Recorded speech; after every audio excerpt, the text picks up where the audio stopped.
देखिए, ये कोई विधानसभा में जा रहा हूं परसों, और उसके बाद हमारे लोग हम मिल रहे। रणनीति तो क्या है, जनता के बीच में रहता हूं एनी टाइम।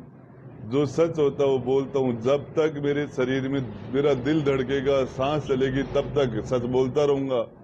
और कमजोर लोगों की हिफाजत का, प्रोटेक्शन का, सुरक्षा का ये वादा लोगों से मेरा था, और ये चाहे इसके लिए कोई भी कीमत चुकानी पड़े वो करता रहूंगा। आपको लगता है कि कांग्रेस में सच बोलने की सजाएं ये होती? भरत सिंह जी 3 साल से विधानसभा में नहीं आ पा रहे, क्या उनसे ज्यादा ईमानदार आदमी कोई है क्या? क्यों नहीं आ रहे? किसने पूछा क्या उनसे? तो भ्रष्टों की पार्टी है क्या कांग्रेस? देखिए, ज्यादा पता नहीं भ्रष्ट का और ईमानदारी की बात, लेकिन भरत सिंह जी बार बार प्रश्न कर रहे हैं हिंदुस्तान, राजस्थान की विधानसभा में उनसे ज्यादा कोई ईमानदार आदमी है क्या? 3 साल से विधानसभा के अंदर आ ही नहीं रहा वो व्यक्ति। किसी ने पूछा क्या? कोटा की रोड पे जाके बैठ गए थे मुख्यमंत्री जी को, 12 से 22 रोड कोटा जाना था, क्यों नहीं आए? क्यों फेस उस आदमी से नजर क्यों नहीं मिला पा रहे? क्या बात है। तो क्या लगता है आपको कि कांग्रेस इस तरीके की रणनीति पे चलेगी तो क्या विधानसभा में प्रदर्शन हो पाएगा? क्या आपका वो फॉर्च्यूनर का बयान है वो तो वो जाने, लेकिन मैं जहां तक है कि हम महिलाओं की हिफाजत नहीं कर पा रहे।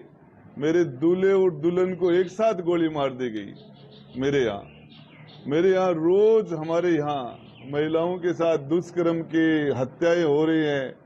और हमारे राजस्थान की विधानसभा की माननीय सदस्य वो दिव्या मदेरणा जी ने कहा कि मेरी जान को खतरा है, मुझे बचाइए, और उसके बाद में उन पर हमला हो जाता है और वहां पुलिस नहीं पहुंचती और बड़ी मुश्किल से लोग उनको वहां से निकालते हैं।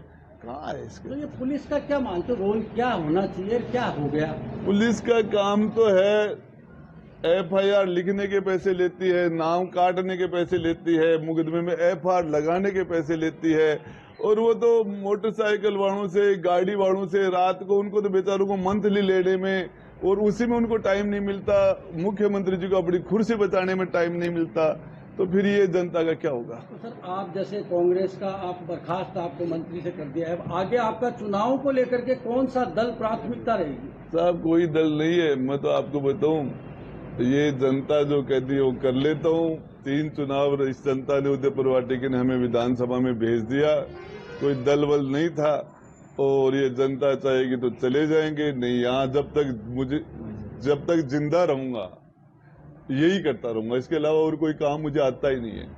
पिछले दिनों ओवैसी से भी आपकी मुलाकात हुई, क्या मायने समझ रहे हैं? देखिए, हिंदुस्तान में बेस्ट पार्लियामेंट्रियन है वो, और जाके दुनिया के सबसे बेस्ट से बेस्ट इंस्टीट्यूट में वो बैरिस्ट्री करके आया है।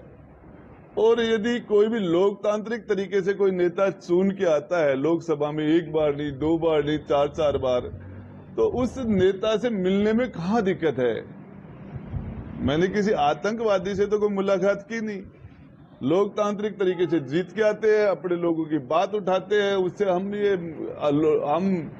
विधानसभा में, लोकसभा में नेता आपस में मिलते रहते हैं। इसका क्या है? तो ये जो वातावरण चल रहा है, इससे कांग्रेस का, सरकार का रिपीट का जो दावा गहलोत जी कर रहे हैं, क्या मानते हो? गहलोत जी कभी रिपीट कर पाए थे क्या? 2003 में रिपीट कर पाए, 13 में कर पाए। 2003 में तो गहलोत जी की उम्र 52-53 साल थी, जवान थे। उस टाइम उनसे रिपीट नहीं हुआ। फिर 63 साल की उम्र में रिपीट नहीं हुआ, तो अब तो गहलोत जी 73 के हो रहे हैं। तो अब रिपीट वाला तो मामला तो अब है, बाकी जनता जनार्दन है। अच्छा, क्या लगता है कि रिपीट के लिए कांग्रेस को क्या फार्मूला देना चाहेंगे अगर आपसे पूछे तो?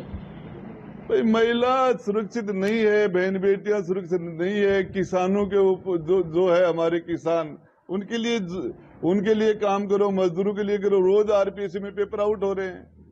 एक एक गांव में 200 थानेदार बन जाते हैं, बाकी लोग बन ही नहीं पा रहे। वो लोग तैयारी कर रहे हैं, पेपर आउट। लोग 2-2, 4-4, 5-5 साल तक तैयारी करते हैं हमारे यहाँ, और उसके बाद में वो एक बार नहीं।